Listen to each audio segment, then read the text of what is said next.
దాని గురించి అడిగే జ్ఞానం అలాగే ఈ ఆభరణాలు ఒరిజినల్ కాదు అంటే సహజంగా బుద్ధికి లేవని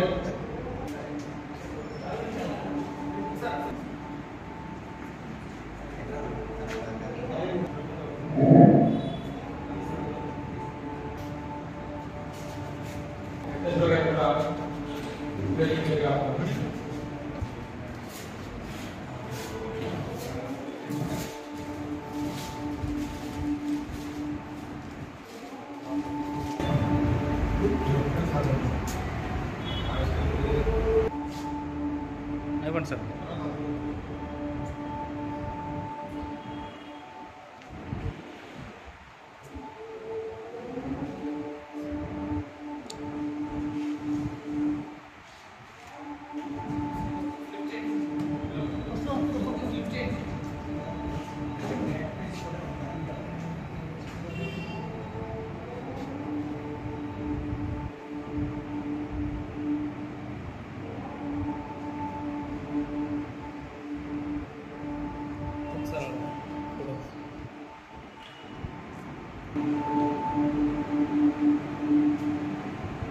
for this one.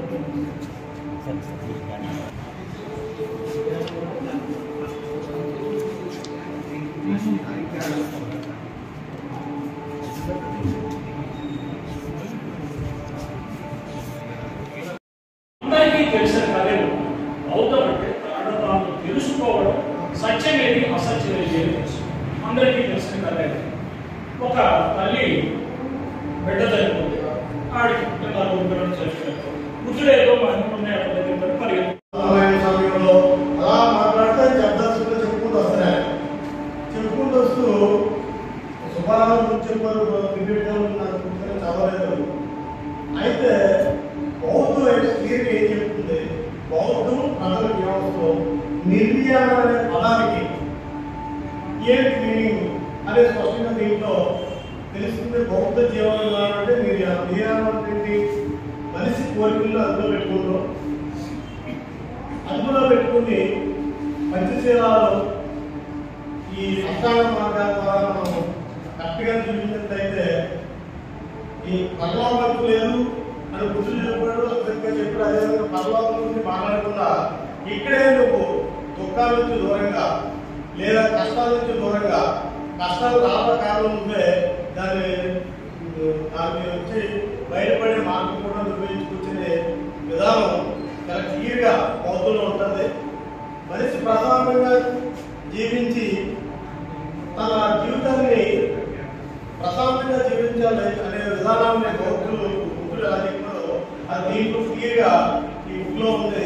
ఈయన లాస్ట్లో మాట చెప్పలేదు, సూర్యుడు ఉదయిస్తాడు అస్తమిస్తాడు, చంద్రుడు వస్తాడు వెళ్తాడు.